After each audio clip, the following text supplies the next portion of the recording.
What's happening, everybody? We're back. We took a little break on the Founder Hour, but we're back stronger than ever with an exciting guest. I'm Posh. I'm Pat. And we're here with Armen Keleshian, who is a celebrity photographer. You guys might have heard of him. And if you haven't heard of him, you've 100% seen his work if you are on Instagram. And if you're not, you're probably not listening to this podcast. So congratulations. Armen, why don't you kind of introduce yourself, tell us a little bit about you, and then we'll just kind of keep the conversation flowing. Absolutely. First of all, thank you for having me, guys. This is a great honor. I feel great to be here. Yeah. My name is Armen Keleshian. I'm a photographer. I work primarily in the music scene, in the celebrity space. And I'm just happy to be here. Love it. Armen, and we'll dive deeper into that, but, we like to hear about your backstory, and we'll kind of go into that as well. We met up, Armen and I met up about 2-3 months ago. We had seen each other at Howlin' Race. Yep. Which we interviewed Johnny. I think it was the day we interviewed Johnny. Johnny. It was the day we interviewed Yeah, Johnny. I saw Rizzo. you guys leaving with the boxes. With bags and boxes. Yeah. These idiots. He had this special menu item on the menu. It looked fucking fantastic. And I think you DM'd me, and then we started talking, and we became fast friends since that time. Yep. You told me a little bit about your story to coming to the U.S. Yep. So why don't you give us the background, where you were born, how you ended up here? All right, cool. I was born in Boston, 1991. That's where I was born. My family was already living there for a few years. They were originally from Lebanon as well. After I was born, when I was around 5, they decided to just go back to Lebanon. The war had ended. Everything was good. The economy was booming. So we packed all our stuff. We moved to Lebanon. I grew up in Beirut for the big majority of my life. I've been in LA. I moved back out here alone to go to college in 2012, and I've been in LA ever since. Wow. So, I guess do you even remember back then what the transition was like? You're so young, so I'm sure you hadn't lived as many years to really feel like someplace was home. But do you remember what that transition was like going from Boston to Totally. Lebanon? Yeah, absolutely. I mean, I tell my mom stories sometimes, but I remember when we did this, I remember when we did that, and a lot of my memories are in the house over there. And I remember when we made the decision to move to Lebanon. When I first moved there, And you were 5? I was 5 at the time, 5, 6. I was turning 6 around that area. I didn't speak Arabic. That was the national language. My parents put me in an Armenian school, but I had a hard time learning the Arabic language in the very beginning. So, it just took some time, changed my mindset. I used to go to an American school here in Boston. So it was a different, kind of, I guess, change of pace. But I just had to pick some stuff up. It wasn't really that hard of a transition, but, you definitely struggle with it in the very beginning. Mm-hmm. I grew up watching Barney the Dinosaur and Rugrats and all that. And then all of a sudden you're in a country where you don't speak Arabic and you don't have any friends you can speak English to and all that. So... But, we got through it. It's interesting because you rarely hear a story of somebody who was born here, went back to another country, and then came back. Yep. It's usually they come here from another country and, they want a better life, et cetera, et cetera. And I'm pretty sure that's what my parents wanted, too. But it was just kind of in Beirut. Well, no, in America, that's originally... They didn't move here to, become the American dream people. They were just here. They both knew each other from Lebanon, and they just met up, through an event or whatever. They just linked up. That's how it happened. But they never had that, let me move to America, live that dream. Because, they came from good families. They wanted to go back to their country and all that. So that's interesting. And so as a kid, growing up in Beirut, what kind of things were you into? What would you stay busy with outside of school and stuff like that? Honestly, I played a lot of basketball. I loved playing basketball. I went to Scouts. I was a Boy Scout member for probably 19 years or something like that. I was in it from the very beginning. I started in the U.S. and then took it to Lebanon. Photography was never a thing that I had ever thought of or had picked up when I was really into things. And then when I turned 16, 17, my dad had a digital camera at home that he wasn't using. And at the time, digital cameras were still new. It was just, So I asked him if I could borrow the camera. I borrowed it, and I was just oh, this is pretty sick. You can change settings on this thing and do it. So I just kind of got into it. Just kind of picked up the camera, started shooting flowers, the street, cars, people. Is this pre-Instagram? This is pre-Instagram, definitely. This is 2009, 2008, like something like that, in that area. I had just gone out of high school, so, I was just trying new things. I played the guitar, so that was like another interesting and fun thing that was a hobby, but then I just focused on photography. I was like, this is cool.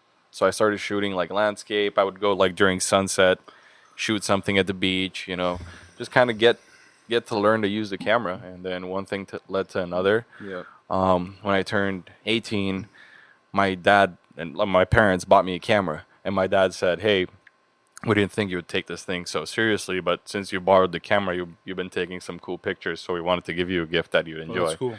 And that was my first camera, man. And yeah, The that's story how it started. I think we talked about this in person too. Like your story's kind of similar to Andy Bernstein's, who we interviewed as well on the podcast, yep. Lakers photographer. And it was the fact that like you guys didn't start it off per se as something that would eventually become a part of your livelihood. It was more so just like, we have a camera here and we're just gonna play around with it. Yeah, absolutely. Back then, did you think that anything would come of it, like in terms of like a career? Like at 18 years old, 19 years old, Everyone wants to be a basketball player when they're a kid, Yeah, and you were playing right. basketball. So I was was that playing like basketball. what was your like ideal situation at that point? Man, I love technology. I grew up. My dad's business was in the IT field, so I used to go hang out there in the summers and all that. And I just had this passion for computers and all that. So I wanted to go to school for computer engineering, just focus on that. And then as soon as I got caught up in the art side, like I started playing guitar, I started picking up the camera and all that. Once I got my creative brain going, I said, I want to be in the creative field. I want to pursue something there. So that just kind of shifted my mentality of what I wanted to do. Yeah. were your parents like okay with that? Yes, I mean my parents always supported whatever I wanted to do. Obviously, they're gonna be like, "Hey, are you sure this is what you want to do? This is what you pursue it. You're gonna be pursuing this and all that." But they believed in me. They bought me a camera. They saw what I was doing. I was working in entertainment in Lebanon before. Like that's how I got my start in these, the photography and all Yeah. that. So yeah, to answer your question, I guess everything was good.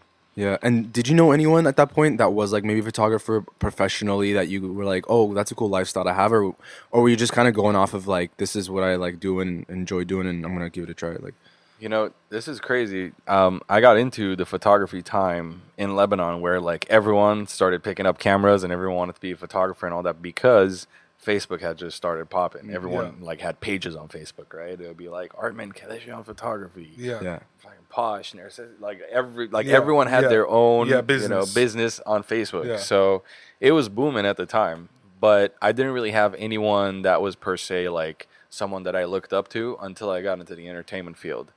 When I got in the entertainment field, there's a gentleman named Greg Waterman.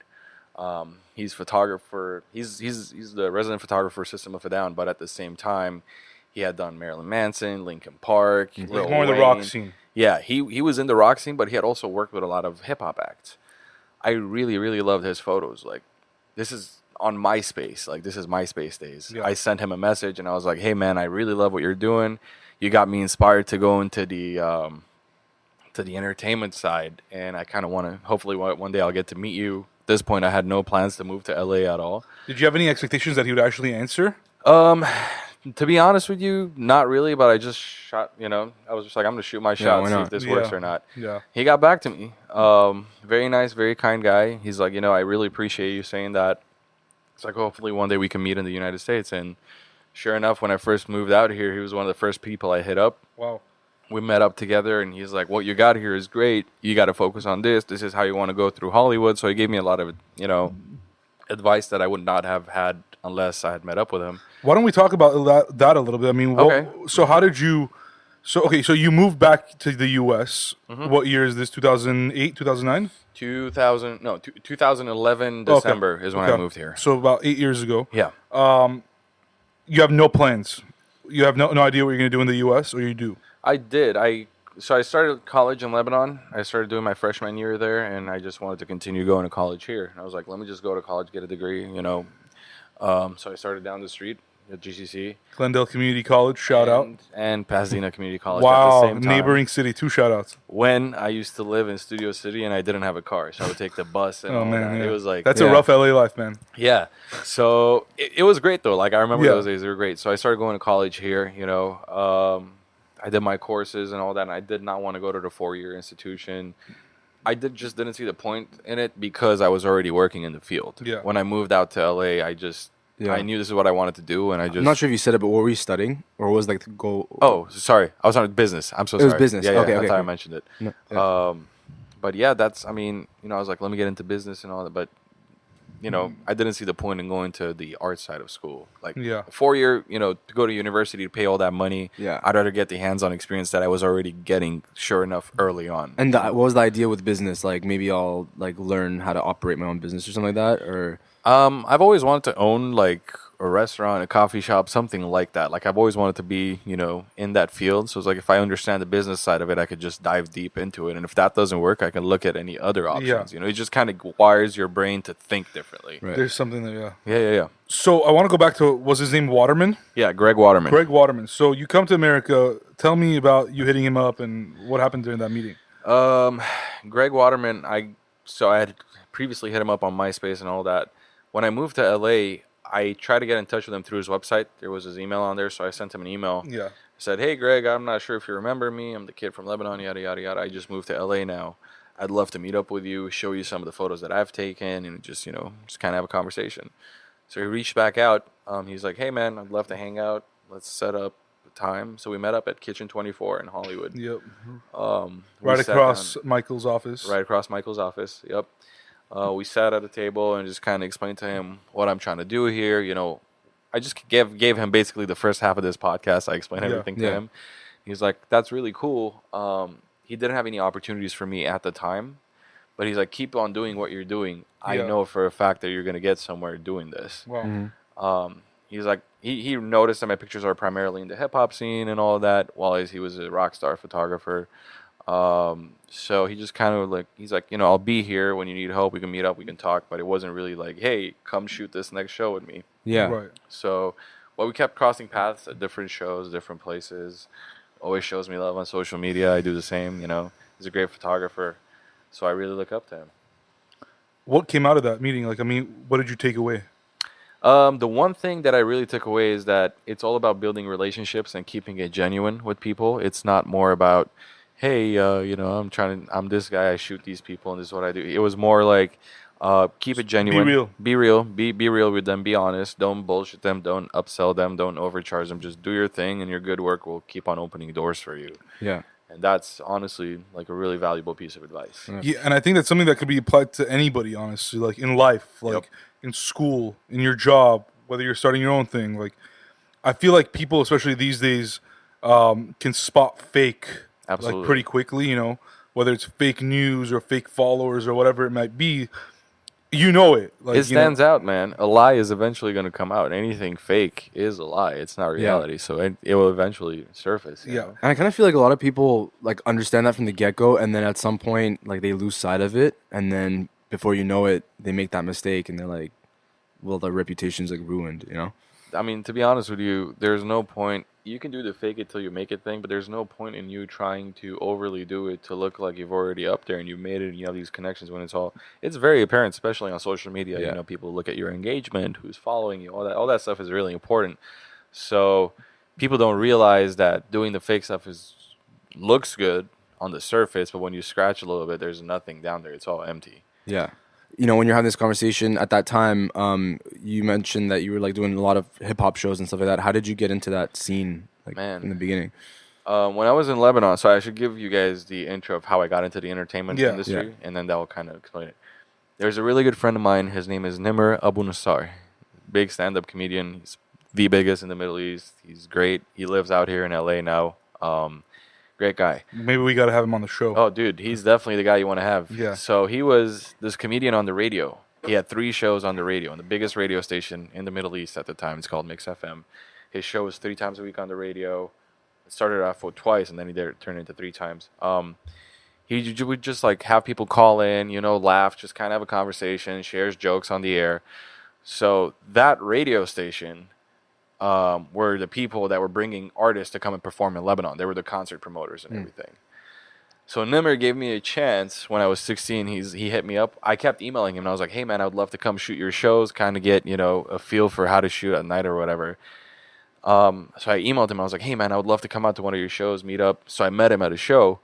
He was really nice, and I had my camera with me, and I didn't know shit. I didn't know how to shoot. I didn't know how to operate, so I got some random pictures. I showed him the pictures. He's like, what are you doing tomorrow? He's like, I have this thing. You want to come and, shoot with me? So we just kind of built a relationship. Fast forward a couple of years, I'm at the radio station. I'm shooting all their shows there. Which radio station was this? Mix FM in Lebanon. I shot Shakira with them, Evanescence at their prime. You can't say Shakira on this podcast. Come on. I'm just saying. And were you trust me. And how much of it was like your like methodical approach to even like seeing that as an opportunity, and how much was it like you're like, holy shit, why am I getting all these like different opportunities to shoot artists? Like maybe this is a thing, or was it a thing back then even? It wasn't a thing, but I was having so much fun with Nimmer and hanging out around him. He was just like he's like 24 at the time. Yeah. He loves playing video games. I'm like 18. I love playing video games. We just kind of vibed over that. He was just a cool vibe. Yeah. I just wanted to shoot him, and he was always doing something entertaining, performing at a show, doing stand up at his college, have a show on the radio. So it just kind of got me in this bubble of like people and things that I was like, wow, this is really interesting. I would like to get into this. I wanted to do something creative. This is cool. Let me see what I can get out of it. Yeah. So Nimmer recommended me, and they brought me on as their photographer, like the in-house photographer, pretty much for any show they had. These are people that are putting on shows for 20,000, 25,000 people. Yeah. That's a big deal. At the time or now? At the time. That's a big deal for Lebanon. Yeah. That's a country smaller than San Diego County. That's like they're bringing all these people together. Right. They're throwing all these concerts. I just felt lucky to be able to have that opportunity to be there, shoot these people, get these. And what kind of music is this? Hip hop? Dude, there's everything. So whatever was hot at that they would bring hip hop acts, DJs, freaking sing. I'm telling you, Shakira came, 30 Seconds to Mars, Evanescence. These are big bands. DJ even Tiesto, now, yeah. Snoop Dogg, 50 Cent. Yeah. Everyone's going the game. All these people came to Lebanon to perform because these were the people bringing them. Wow. These are the hot acts, and they're just flying all the way to this little country to perform because they're popping out there and they're throwing all these crazy concerts. Yeah. So when you see this opportunity, you take it, you're in the entertainment space. How does that translate when you came to the U.S.? So I met a very important relationship I made in Lebanon my last years is I met a guy named Steve Lobel. Shout out to Steve. He was out there with an artist named Man at the time, and Remember Man? Yeah, remember the Man I Feel Like Money? That guy. Yeah. So he was popping. He was hot at the time. So he came to Lebanon, and I met Steve, got contact info, all that. Fast forward, I'm in LA. Steve is one of the first people I hit up because we stayed in touch. I was like, hey man, I really like what's going on here. I'm in LA. I would love to be, I would love to shadow you, be around you, see if there are any studio sessions, any concerts, anything you need to be shot. He managed multiple different artists as he knows everyone. He's been in the game since Run DMC. Yeah. You know what I'm saying? So he just kind of took me under his wing. Dude, Steve opened doors for me that I never thought, like, one of the things I met Dr. Dre through Steve. You know what I'm saying? Like, he took me to And these you're like, concerts. 21 years old? Yeah. It's blowing my mind. I'm actually familiar with Steve Lobel. Just like I know different artists that are friends with him. Like he's like one of the most connected people in the music Absolutely. industry. Music Or just industry the entertainment industry in general. Man, shout out to Steve. Yeah. I still talk to Steve all the time. He still gives me opportunities. He's great. But he opened a lot of doors for me. And, And when you went to him and you're like, hey, like, let me hang around you and see what opportunities there are and just shoot, were you just like, I'll do this for free, like, Of get course. some experience? Or, and is that how it kind of works in that space? Like, that's how it starts. It's a really... So music, lifestyle, photographer's life is really tough. Mm-hmm. The reason why is you got to work for free. You got to work a lot for free. Build a name for yourself. Go to the people where you deserve to earn money from. They won't pay you. So it's just like... Is this convoluted the world until you make it somewhere you're like making a decent amount of money? Yeah. You got to cut through the bullshit. But Steve, to your point, Steve took me under his wing. He's like, look, man, I can't pay you because I don't have a need for someone to come and follow me. But it would also be cool if you want to document that. Yeah. And I'll give you opportunities. I'll take you places, get you the access. So we kind of had this tag team thing going, So we go to events, concerts, radio shows, like a bunch of random stuff together. And he would introduce me and be like, "Hey, this is Pat. He's the so-and-so's manager. Hey, you know, like it was like that." So I built a lot of organic relationships just because they met you. You're with Steve, so you're cool already. You know what I'm saying? So that really helped me out a lot. Yeah. That just kind of opened like the door. what, did you have like a system set up where they just like hit you up and hire you for like opportunities? Or? Yeah, so I started exchanging contact information with the managers and the artists and all them directly in person. Or I have this advantage on my camera where when I shoot, I can have my raw photos on my phone, and Like I have immediately, like right? yeah, and I have my Lightroom preset. So I'll edit a high res photo. I'll go up to somebody and I'll say, "Hey, man, I took these shots of you. How can I send them to you?" Immediately, they're just texting Airdrop it to themselves. me. They're texting it to themselves or Yeah. airdropping it or Yeah. whatever. So you built that relationship, Right. right? So you meet an artist that way. Next week, you're doing it again with a bigger artist. The week after is the artist that's going to break that's no one heard of. You're doing that with them. So you slowly start building relationships and being around, being around Steve, going to a lot of the music industry connect events, like that helped a lot for and sure. so you're doing all this, you're kind of hustling, you're doing your thing, you're just kind of just trying to take whatever path is, you come across. Yeah. But at what, like, is there like, was there a point where like you knew like, damn, like this was like that big breaking point or tipping point or whatever you want to call it, where like you're like, this is gonna turn into something bigger than just kind of shooting, I don't know, like all over the place. That like transition period for sure. It happened pretty quickly actually for me. I woke up one day and I was like I got like 100-something Instagram followers. I was like, oh damn, there's something happening here. It just went viral.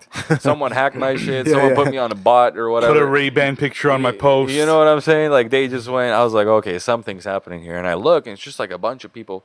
And I started hitting a couple people up, and I was like, hey man, how did you find my profile? Hey dude. Yeah. They're like, one of the guys responded. He's like, I found you through Complex. They had a list of top 30 music photographers in the scene, and I was on there.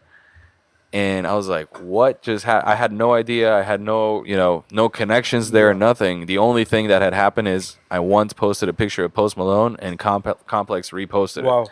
And that was it. That was that day? That was the highlight. No. That was the highlight of my like photo career at the time. I made it on Complex. This is great. This is amazing.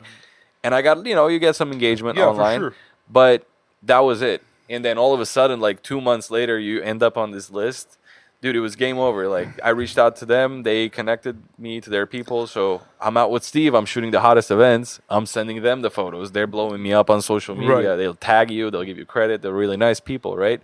So you built this kind of like thing. I think once it got that serious where I was like, this is a major publication. If they're posting my stuff, other people are going to see it and pick it up. I think that was the turning point where I was like, I could definitely make a career out of this. Right. Don't get me wrong. I've always thought about doing it, but the money was never there.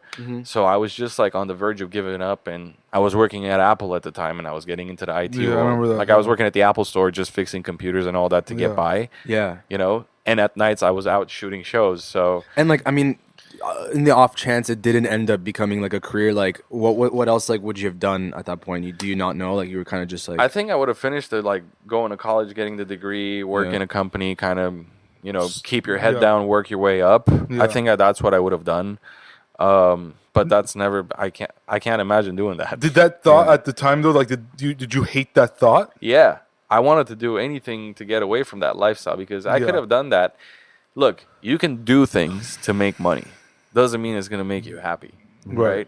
If you're not feeling satisfied, you're not feeling happy, you're not feeling fulfilled. You're going to stop making money too at one point. Well, not just that. You're going to jump from one job to the other, from one place to the other, just to change the environment, maybe change this. But that's really not going to help you eventually, It's just like it's a Band-Aid. Exactly. Also, I feel like it makes it harder when you do kind of make it all about the money in the beginning, and maybe now you have a very nice job where you're getting paid a lot of money, and now your lifestyle is just like elevated, and you have like more bills to pay, and then now it's like so much harder to even go back to 100%. 100%. That's kind of like what happened to me, and that's how I got into this. And I guess this is a good point, like kind of for the listeners that like I feel like even to somebody like myself who works at a corporate position, almost like it's corporate, but working for someone, working for the man, right? Like you're not necessarily doing your own thing, you're not pursuing your own passion or whatever it may be.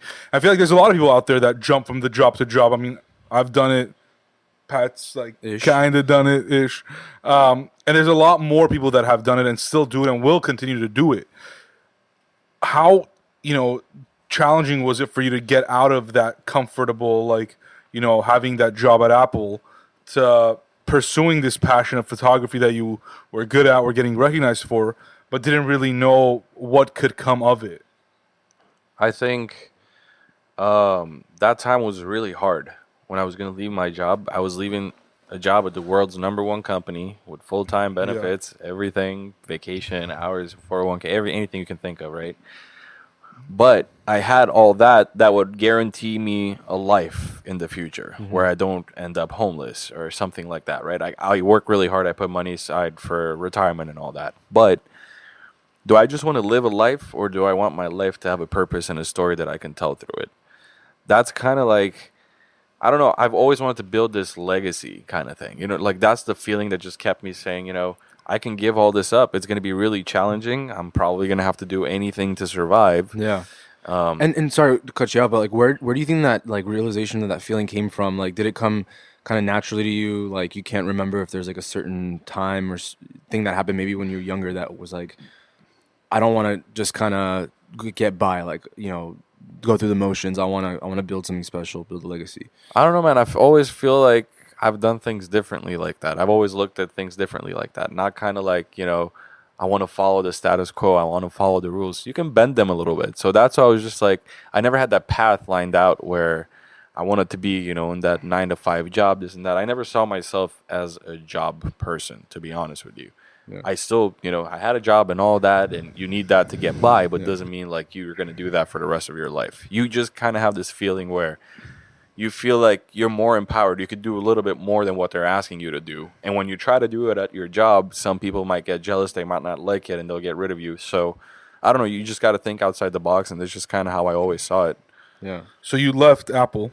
I left Apple. And at that point, like, how are you even balancing? Like, were you like shooting on like weekends or? Dude, so Apple, your schedules are not 9 to 5. It's all, you're working in all over the retail, place, right? yeah. So sometimes you're working 7 a.m. to 4 p.m. and then you have the rest of the day. Sometimes you have like a Tuesday off because you work Sunday. So it was just whenever I had free time, I was just kind of going out and building these relationships, or I would schedule shoots. And after work, when I got off work, I would go shoot shows and all that. So I would give away shifts, like not make that shift's money just to go ahead and do this. So I don't know. I just kind of found this joy in it. You know, it feels good to feel recognized for something cool you do. That's what it was. I think there's like this whole, people put the time to go look at your things, study it, see the beauty in it, and then give you credit. That feels good. I don't know. Some people are shy. They don't want that at all. Some people only want that without putting in the work. It's just, it feels good when you put in the work and people appreciate it. I don't know. I really like that. You know, but to kind of take that a step further, did you need that affirmation, or did you need that like verification that like validation. I am, Validation. No, I was gonna get there. That was the third word, but like I really wanted to emphasize validation. But like, did you need to hear that to continue doing what you were doing, or was that kind of like the cherry on top? That was a cherry on top, always, because I was doing it for the passion of it, regardless. Yeah. I was doing it before Instagram people doing it. Like, you were doing it before like, you were making money for it. Yeah, I did. I'm telling you, like, Nimmer used to pay me because he's a great guy, and he believed in paying, you know, your employees, but a lot of other people didn't. Right. So, I don't know. It always feels like you got to put the work in to get to that level. Once you get there, it's just kind of, you don't seek the validation. You just keep going. But that's the cherry on top. It's an additional, all right, I know I'm on the right track, but this is kind of like, you know what? It's reinforcing. Yeah. So, when did the Vine stuff come up? I know you were big on Vine.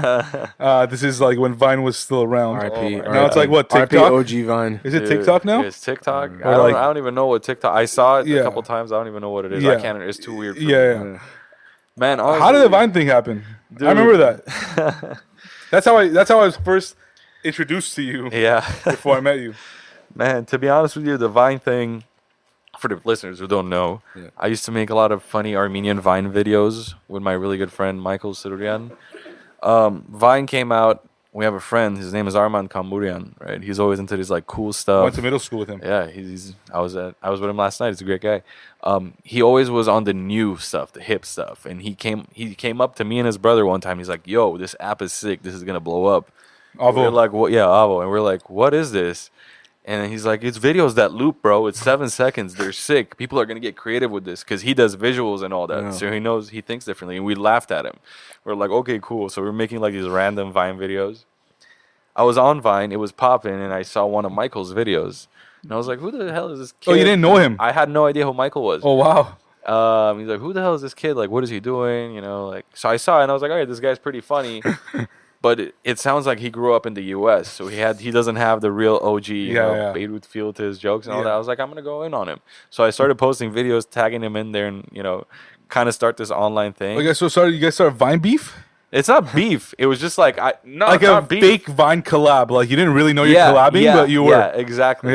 Fake collab. I like fake that. collab. I like that. It's a collab. So I hit him up. I was like, yo, I love your videos. You're doing cool shit. I'm doing cool shit. There's a lot of people doing it He reached out to together. you? I was like, just come. Let's try, just hang out and see if we'll be homies. We'll do these.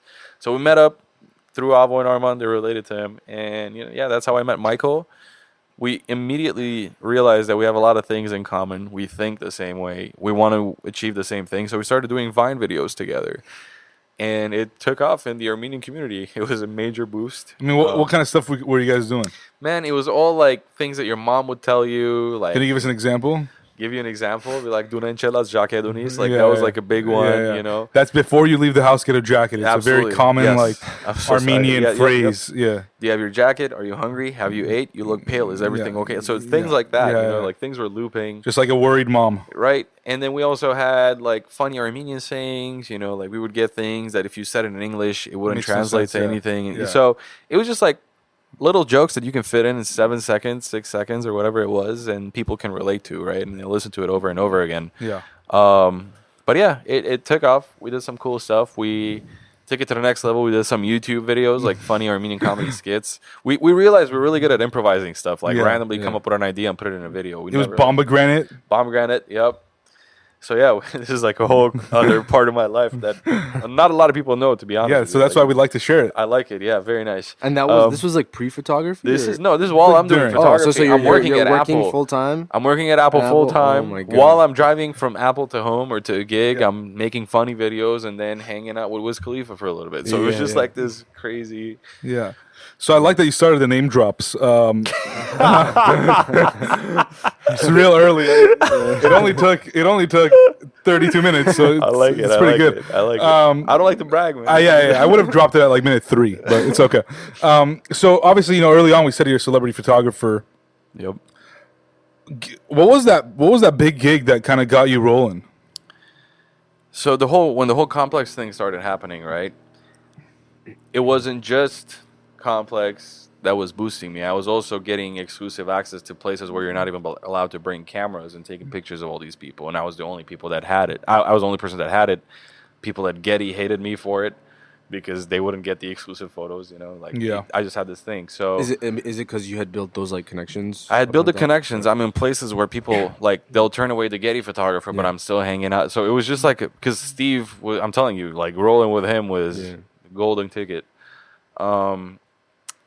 I shot Kanye West and Kid Cudi at the Kid See Ghost album release here in LA. And this is let's give our listeners like a timeline. This is 2017, 2018? 2017. Yep. So 2 years ago. 2 years ago. So up until that point, you were at Apple. No, I left Apple 5 years ago. I was working corporate IT jobs. Got so it. just, a couple of companies. Okay. While I'm shooting at night. So I'm working 9 to 5 during the day. I'm shooting at night. Right.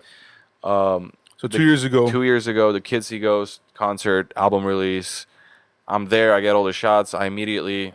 You have exclusive access. I have exclusive access. Who invited No you? big media outlets. No big media outlet, and I wasn't with Steve. And I'll share the story with you. Okay, so share with us. How did you get in? Okay, so I heard about Kanye doing the whole Wisconsin thing. Right? Yeah, They went out there and they did... Jackson Hole. Jacksonville and all that. I was like, man, this is cool. He's probably going to have one in LA because this is where they live. And he had announced 6 albums. I found out through a friend of mine who works for a radio station that Kanye is going to be having this listening party that night. It was in Beverly Hills, right? I remember I was on Twitter. It was blowing in up. Valencia. Twitter was blowing up. Yeah, dude. So I yeah, heard that Valencia. day. Remember that? Yeah, I That do. day? Because I live on the gram, right? I follow the right Yeah. people and all that. So one of my friends, she hit me up. She's like, hey, Kanye and Kid Cudi are having this thing tonight. I was like, oh, damn. Like, we were just having a conversation. And I was like, hey, well, what are the odds I can get access with you guys? They were like, let me text and see. Because they knew the people that were putting it together. Yeah. And I got a text saying, your name is on the list. So I immediately, at work, I was like, I'm not feeling well. I got to leave. Went home, changed, went to this spot in Hollywood. It was an address they gave you. That's it. And a confirmation email and address showed up. I went there. It's on the corner of Hollywood and Wilcox, I want to say, like that little area. You go, you get a wristband. It's a black wristband. It says like Kanye West Kid Cudi album release, whatever. And you get on a bus, but you don't know where you're going. Yeah. Right?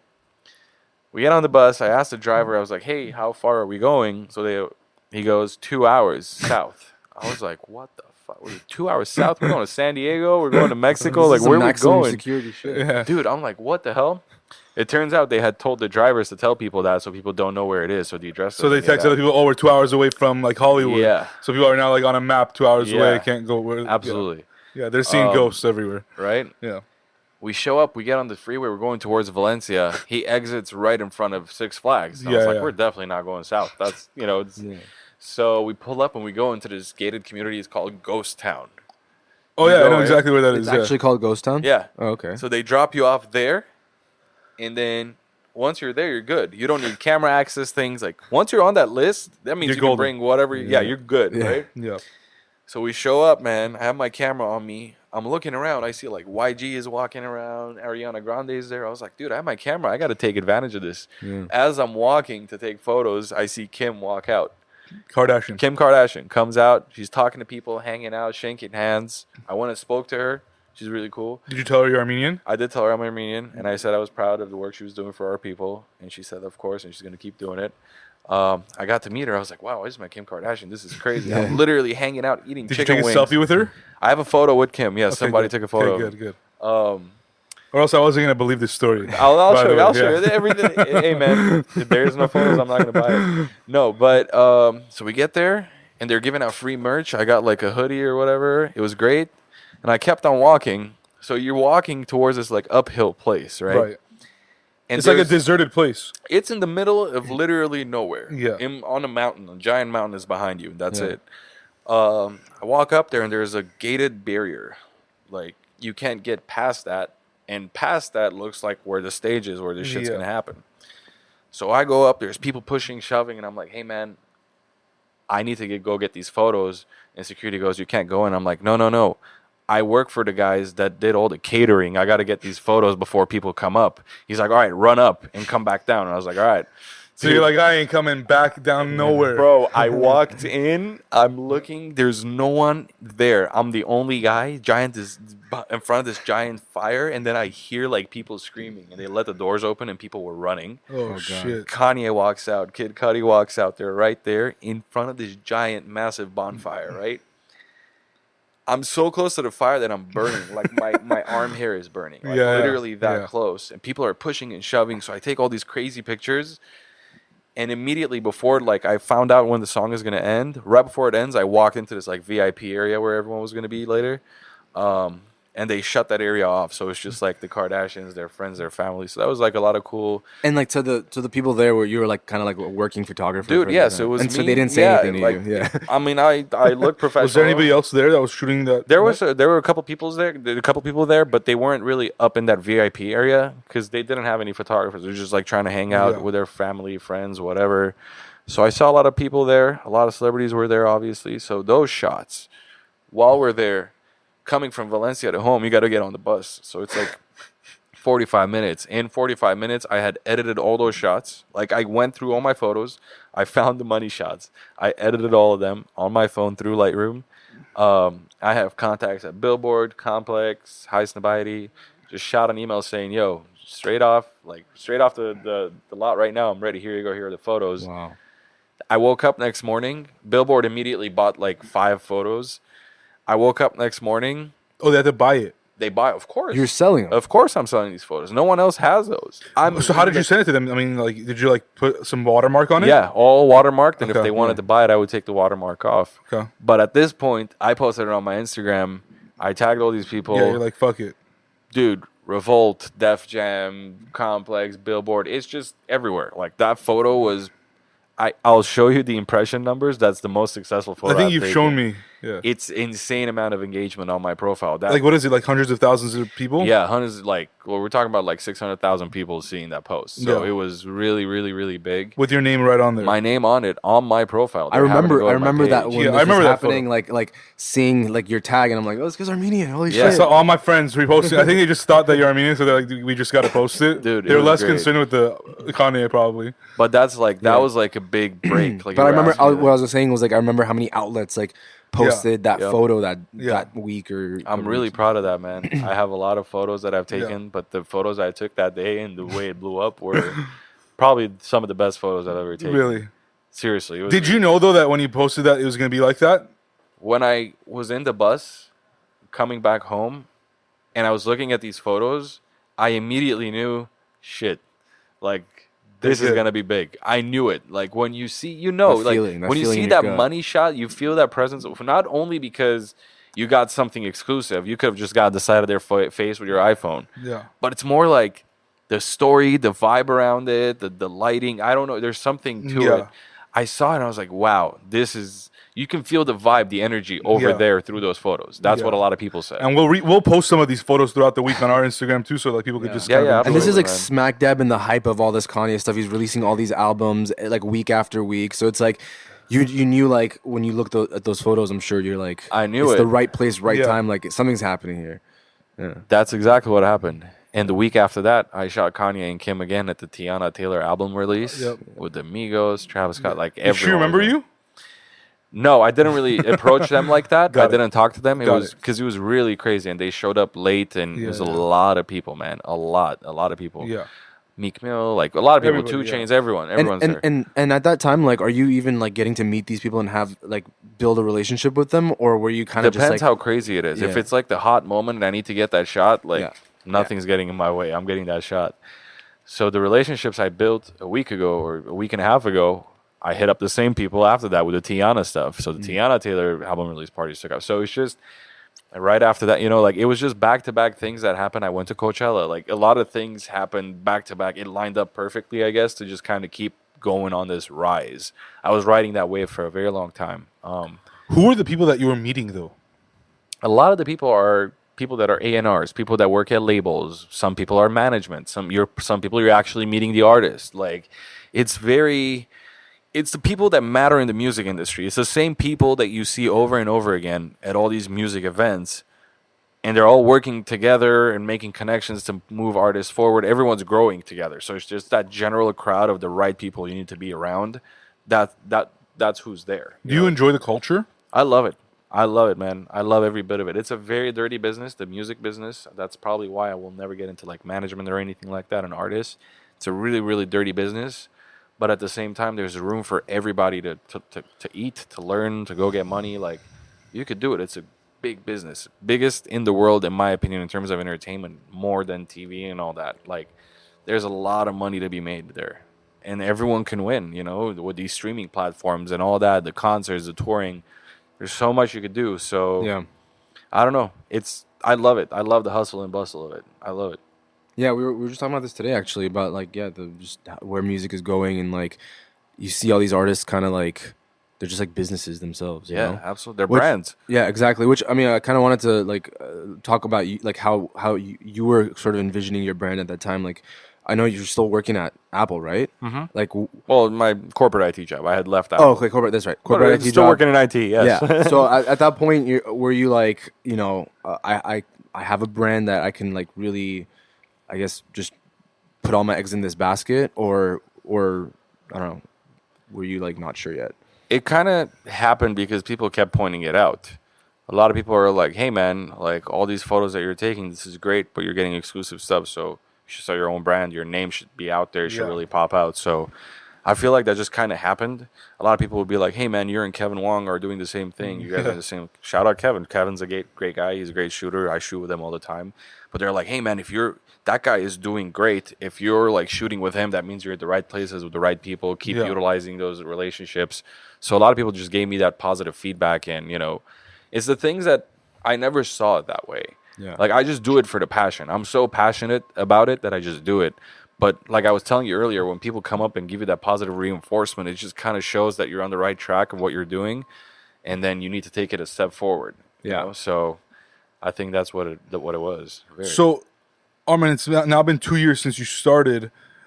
How did you kind of keep navigating and getting these bigger and bigger events that you were shooting, these bigger artists? I know when we talked, you were talking about, how you became parts of like the LA culture, really. I mean, folks that are the, tastemakers and the, the activists in terms of culture know who you are. You really established that personal brand. How was that process for you? For folks that are not building a business that's on personal brand, what were the things that you did that perhaps others can apply when they're starting a company or when they're building their own personal brand to make your business better? To be honest with you, man, I kept a lot of the relationships, obviously, a lot of the people that you meet. And I just genuinely kept hitting these people up, hanging out with them, going to grab coffee, just being genuinely nice to these people and being yourself. Because they're around fake people every day. Yeah. Their weakness is they want to find real people so they can share whatever success, whatever they're doing. So they elevate you, you elevate them, right? So if you show people that you're genuine, this is how you are, you're nice, you're approachable. Obviously, you're talented if you're doing something. Then they'll give you more and more opportunities. I feel like maintaining those relationships, being nice, being humble, not bragging about any of the stuff that you do, keeping it low key. Keeping your head down, always ready to learn, know when to not be in the room, know when to be in the room, be a fly on the wall. So I feel like a lot of those behaviors, when people see that behavior, they already know that you mean business. You're not there for the clout, you're not there for fun, you're there for business. They'll pick up on the signs and things like that. So I feel like that really helped me. You obviously do a lot of mistakes too that you learn from. Yeah. You'll post an Instagram story one day and then you shouldn't be posting, or you talk to the wrong person who has beef with the person you're cool with. So it's just have to. There are these unwritten rules that you kind of just have to learn. Kind of learn. Yeah, as you're navigating, you pick things up because there's still a lot of street, and hood things related in my field. People grew up with that, and that's their family, and that's how they are. So they bring it into the music business. Sometimes trickles in. So you gotta just kind of know. You just gotta know. When was the moment that you converted this from just simply a personal passion to actually starting a business and making money out of it? When I saw that the people, like the outlets and stuff I was saying were interested. And celebrities follow these people, and they were interested. I was getting hit up by people randomly on Instagram and all that. So I saw the interest. So I was like, if these guys want it, then they'll definitely pay. In the meantime, I was getting gigs from people that were following my work that are not in the music industry at all, like photo shoots, like weddings and stuff. Yeah, brands, random brands hitting me up. So that's just that's how I moved with it, really. And so, I guess what's the kind of grand vision at this point? Is it kind of just shooting as many things as you can shoot and seeing where it goes, or do you have this kind of overarching plan that you're kind of working towards? I'm currently working. So right now, I set a goal in 2019 for myself. I was like, I want to go on a tour, I want to do a gallery, and I want to start a podcast. I'm on the fourth quarter of the year. I've gone on tour. This year, and I have to go ahead and start a podcast and put a gallery together, which I'm working on. These people are hearing about this for the first time, by the way. So this is where I want to take it for this year. My eventual big goals and big plans would be, I would eventually like to retire from going to these events and all that to shoot, and just go more for business relationships. Be more the creative director role of a label or something like that, or work with an artist, be an A&R, there's definitely ways for me to work in the music industry from the relationships that I've made. I feel like just being in the creative direction role, I would love to do that with an independent label or something like that, and be able to kind of help their new artists, keep up with everyday's trends, how they're supposed to promote themselves, what kind of content they need, and all that. So I feel like that's what I'm working towards right now. Going off what Pat just said, regarding what you want to do in the future, where do you see the music and entertainment space right now? What are things that, have come up in 2019 and are coming up in 2020 that perhaps isn't widespread yet? It's not something that's been publicized, whether it's trends, whether it's certain genres, whether it's some sort of technology intertwined with music, whatever it may be. What is it that you've been seeing with the current culture of music? We were not in a really good place in terms of music. Like probably a couple of years ago, Yeah. everyone was trying to take the trap route. And like for me, you know, at Yeah. least the people that I listen to, and every now and then you'll find like a Kendrick or a J. Cole album that's like, oh my god, this is amazing. But there was a lot of that happening, right? And it was great because all these SoundCloud rappers that never had an opportunity, never had a voice, were able to like blow up. But it happened too much, too fast, and music just kind of took a deep dive a little bit, and then it blew up. It's almost like music was like secondary at that point. It was Yes. like their Instagram influence and that kind of like Exactly. you It know. just went for a little dip and then ticked back up. Yeah. I think from what I'm seeing right now, people are back on like just people are now aware that not only your fans are following you on Instagram, Yeah. there's brands, there's people, Right. important people that are Right. seeing what you're Right. doing. So, you know, you can have an influencer with 2 million followers not knowing what the hell they're doing, and then have someone like Jay-Z who has no Instagram but is one of the most influential people in the history of music, period. Right. So I think it goes back to what I was saying earlier, putting your head down, putting in the work, and working your way up with genuine respect to people. If you utilize those relationships, you'll end up on that level. And then that will make you a tastemaker and all that. So people are now, you know, following to see what Jay-Z is doing, what Meek Mill is doing, you know, what DJ Khaled is doing. Because these people are just not in music. They're also in real estate. They're also in brands. There's millions invested in them. Drake with the Nike deal and all that. So I anticipate this thing going bigger than it's ever been. When you say this thing, the photography? the music, The music scene industry, in general. yeah. Sorry, I'm talking about the No, no, music yeah. industry in general. It's gonna grow bigger. It's gonna blow up more. I feel like there's, agree. again, like I was saying earlier, there's so much room for expansion. We're just like, we have all this technology. We have the ability to sit down and do a podcast in your home's backyard Yeah. and put it out, and it sounds amazing. So we have all this. People are definitely taking advantage of it. Right. There's more of everything.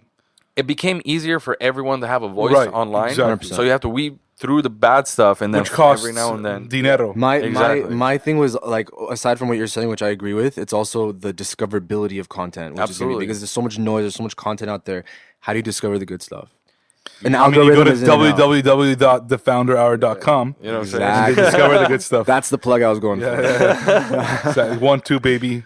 No, but to take it back, I feel like it's definitely going to blow up. It's going to go bigger. I don't know about future trends or anything like Yeah. that right now, but you know, I'm trying to get on the level where I become. And part even of if you the- did, why Right. would you tell everybody? Right? right? Yeah, why let it blow up? I mean, it's not about. I mean, you could tell everybody because no one's going to actually do it. exactly. People are You going to need look the- at it you and need the not believe in it. relationships. Yeah. People are going to look at it and not Yeah. believe in it, Tell and then you when it can't do blows it. up, be like, "Oh Right. yeah, remember you told me about it? Right. Yeah, you sure, of course." Right. Just like we did to Armen and the whole Vine thing. Exactly. So you still didn't answer the question per se, but you know, I don't want to. I don't know how much more I want to press you on it. No, but, no, go ahead. I'm sorry. We took I mean, a you gave me a direction with good it. answer, but okay, let me ask you this way: in the last 2 years that you've been kind of really deeply involved in the celebrity and the music and entertainment scene after the Kanye Kid Cudi gathering, what has changed even in that 2 years? Like, you know, I remember when we were talking, you were saying like music is kind of like not as great. Like we haven't seen as much great stuff. But give me like some details of like what you've seen that was different from now, comparing now to like 2 years ago, even. I'm not saying now is bad. Don't get me wrong. Now we're on the period where we're recovering from that bad. Yeah. Right?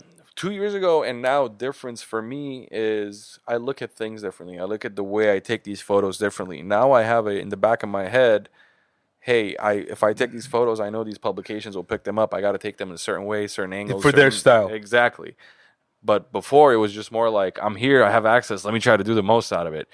And after doing that for a while, thinking about all these publications constantly, I started realizing that I'm shooting the same style, doing the same thing again. So I just kind of stopped emphasizing on that, and I just want to have fun with it, be creative in the moment. So sometimes I'll leave like one of my lenses at home to have a challenge to shoot with a lens in a certain angle and all that. So I just constantly challenge myself. Yeah. But I feel like for me, the way I shoot, the way I look at things has changed. Mm-hmm. Also because the people around me now I know, I've met, I've built relationships with, so I know who's watching, what matters, what, you know, you'll know what's more exclusive, what's not. So yeah, I mean, I think that's what changed for me in my perspective on how I shoot and what I focus on when I'm Right. working. Are there any moments or any artists or any folks that you specifically worked with that have really helped, you know, take your career even to another level? Like just, you know, from where it's been, but even elevate it further to becoming the guy. Like, I mean, I think you're almost there, but like to becoming the guy in the entertainment scene, specifically in Los Angeles. who were those people? Like, what were they? Were they like some of the celebrities, or were they the people on the back end? Like, who was really kind of mentoring you, guiding you, really helping you go to the next level? Besides Steve, It was, well, Steve, I haven't been like closely going Right. out with and shooting for a couple of years Yeah. now because he's been busy, I've been busy. That's totally fine. We have a great relationship. I love Steve. I hang out with him all the time. The people that you're asking are the celebrities themselves, their management, and the label people. Right. You got to attack it from every corner because you can go to the label and it's a great content, but that doesn't get to the artist sometimes. Or you could go to the artist that doesn't get through management, the manager, so it's just like always. You have to keep contact with everyone, blow everyone up constantly just to be on the radar. It definitely helps you stand out more than everyone else that's trying to do this around you because you're following up, you're serious about it, you want it to happen. So everyone, like, if you're putting everyone on, not like a blast, but like you're making Putting everyone them on a aware. pedestal, yeah. Yeah, Well, you're giving that everyone plus- an opportunity too Right. because you're not going over the management, you're going to the artist and the manager together. going to and, then both. and then you're going to the label because you have relationships there. And, so when it comes from both sides, I feel like they just, it already helps you stand out and they'll just Right. feel more comfortable around you. Right. So then these people will post your pictures, they'll give you credit, they'll tag you in them, you're getting paid for them. And then you're at their show next time and you meet another artist and their management that you've never got an opportunity to meet. So you just kind of build this circle of, trust of people. And then you start going to shows. You'll see so-and-so's manager with so-and-so and be like, oh, you guys know each other. Oh, you know Armen too. So just kind of like it elevates you automatically. It just Right. makes this, genuine connection. Like there's this bridge that everyone's just walking on and you're part of that. Was there like a show or something that you shot that you remember now that you were just like, I can't believe this. Like, I can't believe I'm here. I've definitely had moments like that. I shot P. Diddy's Bad Boy reunion tour. In one night, not only did I get to meet all these people, but I also shot Diddy, Dr. Dre, Snoop Dogg, ASAP Rocky, French Montana. Like, it was just like one of those big things that everyone's coming out, everyone's Yeah. bringing The each name other drop out. bowl. Yeah, it's like everyone that mattered in music there. was there that day. Yeah. So when I I shot feel like that out show, of that day, you got the most of the content I see on Instagram right now. It's like was from that day, like ASAP Rocky, the whole like thing. Yep. With him in Sweden, yeah, like it was like everywhere. Yeah, every it's- day, like it was in a different article would come out with your photo on it. Man, that's the thing is like, once I was telling you earlier, once you get that shot, you know that this is gonna be it. So I try to post those shots. So those shots obviously give them priority. But going back to what you were saying, that Diddy show was great. Coachella, that was a big highlight. I had never shot Coachella. This was in 2019 or 2018? 2018. 2019, biggest thing I did, shout out to Tyga. I went to London with him and I went on tour with him to Europe, but in London I got to shoot Wireless Festival. It's the biggest festival in the United Kingdom. It's like the Coachella of the United Kingdom.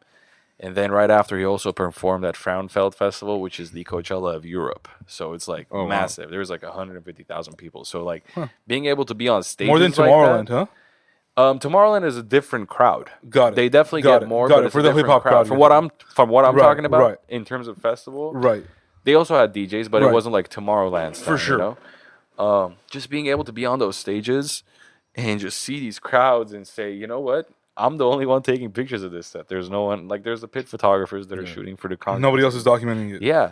So just to have that ability, just to be able to be blessed enough to go and do that, because of hard work, because of genuine relationships, that's when I'm like, oh damn, like this is, you know what I'm saying? Yeah. So I think that's a highlight of this year for so far.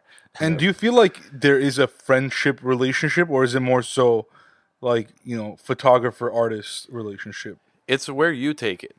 I mean, but for you, I'm saying for you. For me personally, it's more of a friendship thing. Yeah. Because I can't just, you're my client, you're hiring me, but I can't not have you feel comfortable around me when I'm shooting you. Then the photos won't come out good. I have to have you feel comfortable, build a relationship. So I would consider friendly relationship. Of course, there's that mutual respect. The artist, the photographer, absolutely. You have to know your place when it's time and what you need to do and what not. But I feel like I've definitely built that friend relationship because you end up, you text somebody photos to post on their Instagram. They're going back and forth. Hey, can you fix this? Can you do that? If you're able to text these people, you're on a good relationship with them, then, you're kind of friends. Yeah. I don't want to say like client. Yeah. It's different. And you know what's cool about what you're doing is, and it's just a thought that kind of popped in my head, was that you're really, you know, sure you're shooting that concert or that artist or that individual or whoever it may be in that moment for them, but I think for folks that are not there, and are viewing your content after, like those are the folks you're really doing it for. Like you're like documenting what's going to become history in terms of music history for not only this current generation but even future generations. So do you have that in mind when you're shooting? I mean, like, do you take on that responsibility that this is not only just that one photo I'm taking, that one shot, getting paid for it, but more so like this is gonna go down in archives. Like, it's gonna go down in history. Like it's gonna be in my legacy. So I was telling you this earlier when I said I didn't want to do the 9 to 5 thing. I wanted to make history. Once you make once you are part of history, your name is forever gonna live. You'll have all this content out. We look at all these great photographers nowadays that are dead, but up until now, people are looking at their work, they're amazed by it. Right. Or people that documented wars, documented music, documented, the extinction of slavery and all that. Yeah. You look at all this, and these people are part of history in their own lane. I wanted to be part of history in my own lane. So when I was going in, the biggest people that I wanted to kind of like work with or become friends with were the people that were bigger than me and doing it already. Other people's photographers or other photographers. And I built a good relationship early on because I'm a genuine guy. Again, just meet up, have a conversation. I'm not there so you can get me access to go shoot a show. Yeah. I'm there because I genuinely want to talk to you. And if you don't want to talk to me, that's fine. I'll leave you alone and I'll do my thing. So I think that, going back to that really helped. But yeah, man, definitely being part of history is part of the reason why I do this. It's really sad when you've got an opportunity to work with somebody so close, right? And then they get shot, and that happened with me and Nipsey Hussle, for example. Yeah. Steve discovered Nipsey. So Steve gave me access to Nipsey from 2011 when no one knew who he was. I was looking at photos from 2012 the other day with him in it. So, and now he's no longer here. Right after he died, he got shot. I had people emailing me, hey, we want to buy all your Nipsey photos, whatever, we need them for articles like Billboard, XXL. Like these people are going, they want it. So that definitely shows that it's going down in history. It's part of history, as sad as it sounds. Yeah. So I know, but you're the one who's, but that's a part of his. Like you did him almost not a favor, but like you helped keep his name alive. Absolutely, right? Because if it's not for the photographers, the videographers, the what is this, audiographers? Yep. But like, or podcasters, whatever it may be. Sonographers, maybe. Stentographers, is that the map? The cartographers. We can just keep going if you guys want, but for those people, artists would just be folks that are singing in an arena, or painters would just have a painting on their wall. There would be no microphone for them. There would be no canvas for them to actually present that work, right? Like there's a lot of great people out there that I'm sure are still undiscovered, who might be as good, if not better, than the current, artists out there. But the difference is like that voice, that representation that you can have to put it out there. Content is key more than ever nowadays. Yeah. Social media, online. That's what you are constantly scrolling through your feed to find the newest content possible. You keep refreshing to find the newer content. So there's not enough content. You can create as much as you want. You just throw it on there. Someone's going to pick it up. Someone's going to appreciate it. Nowadays, if you're not focusing on that, people are not going to know who the hell you are. Yeah. No one's going to hear about you on social media. You're not going to blow up. Like that's a big part of who you are. Your image as a brand, as an artist, right? If you don't have fan base, you don't have people engaging with you on social media and all that, you're not really going to get places. If I didn't have an Instagram page, I would not have been where I am right now. Yeah, I mean, if you had like a photo bucket, people are not going to look at it. But the opposite is also true. If Instagram disappears tomorrow, I believe that I would still be doing what I'm doing because I build relationships with the key players that matter in the music industry that want this documented for longevity. Right. So you look at pictures of people that have taken of Tupac, this, that, like all these labels, want to buy that now because he's not alive anymore. So this is like part of history. They recognize that. Once you get through the right door with the right person, they'll recognize that and they'll pay you a lot of money for that. But, when Instagram disappears, some people just post pictures because of the followers and the likes, which is good. Obviously, it's good engagement. But if that's just your focus, you're not going to get anywhere. I learned that early on the hard way. Like I would go shoot an event. And then for 2 weeks, I wouldn't have anything and be like, okay, shit, I got to post something. I don't have anything to post. What am I going to do? Oh, my God, I'm going to lose followers. Like, that was a thing, right? Nowadays, I post something if it's hot, but I also have my collection of all these photos, thousands of photos that no one has seen that I can post out of nowhere because the artist looks a certain way. It doesn't have to be the event that happened yesterday. It could be something from 3 months ago, but people will still go show love. You know, it's about who's in there, what kind of pictures you took, rather than I need to build a bigger audience. Yeah. Does everybody that use those pictures give you credit? Like, I mean, if I just go on there, repost it, like, and I don't give you credit, do you like really police that? Depends, man. I mean, we live in a era where it's really important for photographers to get tagged in their work because I'll go on an artist page, I'll see someone's pictures and they look great, and I want to find out who took those. I genuinely hit up photographers that do good shit, and they hit me up too. I want to talk to these people and say, hey man, your work is dope. Who do you work for? What do you do? Just build relationships in the community, right? If the artist is not tagging that person, I have no idea who that person is. If I'm a brand and I go on Wiz Khalifa's page, let's say, and I see this photo and I really like it, and he's wearing Adidas or whatever, and it's easier for me to contact the photographer to get in touch with the artist and management to license that photo than it would be to try to get a hold of the artist, the management that doesn't, necessarily know who it is. They'll be like, yeah, license the photo, sure. You'll run into more issues that way. So I feel like getting the proper credit is very key in what we do with now day and age in social media. It helps get your name out there, helps your brand obviously get bigger. For the people who don't, I police the bigger blogs, bigger fan pages. Yeah. Fan pages that were like 100,000 followers and all that. And that's how you would see it. Is like, because I go on the explore feed. Like after I post a photo, I'll go on the artist's like tagged photos and see how many times my shit's been reposted. I'll go and see and be like, okay, so this page is like a big verified page, so I'll message them and say, hey man, at least give me, you didn't pay me for this photo, at least give me credit for it. It's all good, Yeah. So. And do they do it? Yeah, 99% of the time it's rectified.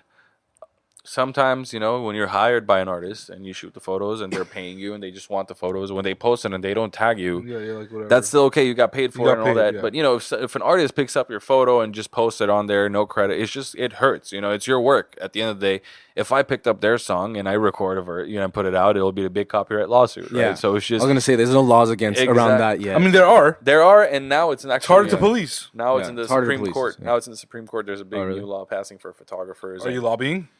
No, I'm not lobbying. It's actually good for us. But lobbying so that it passes. Oh, lobbying? Yes, absolutely. My bad. Yes. I thought you meant lobbying in the opposite. I guess, I don't know. But going back to what you're saying, I think it's really important, man. What is that lobby, or what is that law, or do you know anything about it? Fair use, like getting photos from Instagram, if they could use it. It's like an amendment to the fair use law. Yeah. Because nowadays, like, these laws are written a long time ago that didn't apply. Technology didn't exist, so they didn't know how to make a law for it. Exactly. So every now and then you got to change it, and it's passing. It's pretty Constitution, is it living or is it not? Seriously. Do you feel like your photography skills have gotten better? Absolutely, 100%. You get better every time. You learn how to shoot in different kinds of lighting, different kinds of people, different kind of skin tones, shooting silhouette, getting the money shot, like knowing when to be where. Because 99% of the time, someone's going to bring out somebody. Someone's going to pop a bottle of champagne. Something's going to happen. A fan's going to go on stage. So there's things that are going to happen. It's just more about being aware, kind of finding out ahead of time if you can. Being there for the key moments. That's like another thing that I learned very well. You don't have to shoot the whole show. If you're there getting the key moments, then you're good. You got your exclusive content right there. Yeah. So I guess just kind of... I changed everything. I started thinking about more things than just getting the photo, building the relationship, being right place, right time. Again, like I was saying, like what kind of photos would these people want to post? What kind of things I want to have in my gallery? So you have all these ongoing thoughts constantly happening in your head. What kind of photos do you want to have in your gallery? The photos that are going to be in my gallery that I'm working on, I'm currently in the selection mode. I'm selecting what photos I want and all that. Are going to be things I've never posted before. Maybe a couple where I have posted are very exclusive, but it's intimate moments where you have not gotten to experience. Things that happen backstage, green room, recording studio, like very intimate with the artist. That's the content that's going to be out there. And are the artists involved in this project, or is it more so just like it's your thing? It is primarily my thing. I am currently working on 2 ways to get artists and people involved. It's currently work in progress, so I don't want to share it yet. But if it takes up, Like, Where if it can takes people off, find out about it when it does take It's off? going to be on my Instagram page for Okay. sure. If it takes off like the way we're planning on it, it looks like it's going to. It's going to be something big. So Okay. it's going to be nice. Do you have a website or anything like that right now, or? You can find me anywhere at Armen Keleshian and armenkeleshian.com. My website. I'm a very social guy. You can email me, reach me, text, DM. Like, I'm very available. Yeah, yeah. But yeah, man, I really appreciate you guys having me. Yeah, on. man. No, This thanks is- for being on. I mean, you've Thanks come for a being long way. You know, we're huge admirers of your work, and we can't wait to see what comes next. Yeah. I love it. And I Thank think you very I think a lot of people that are going to listen to this episode, I think the one thing that you should take away from it, whether you are a creative or not, is that if you really put your mind to it and if you're really genuine about it, right? I think that's something that's key, was like, you know, the whole fake it till you make it mentality. Like, get rid of it. Like, actually do it. It's okay if you fuck it up. It's Yep. okay if you mess it up. Yep. Just do it. Just keep doing it, keep doing it, keep doing it, keep doing it. If you genuinely care about it, if you genuinely are passionate about it, something's going to happen. And you might not even predict what that something is. So I think whether you are in the art space, music space, non-creative, you know, you're working behind the desk, it's just the same thing. It's just It like, applies be to real. everything. Yeah. Be real. Be real. Definitely. No, be real. Put in your work, and greatness is a process. So wait for it. It'll take time. It won't just immediately happen. Some people might get lucky. It might happen the next day. Some people might happen in 10 years. So, just wait for it. Your turn will come. That's it. Love that. Thanks, man. Boom. Thank you.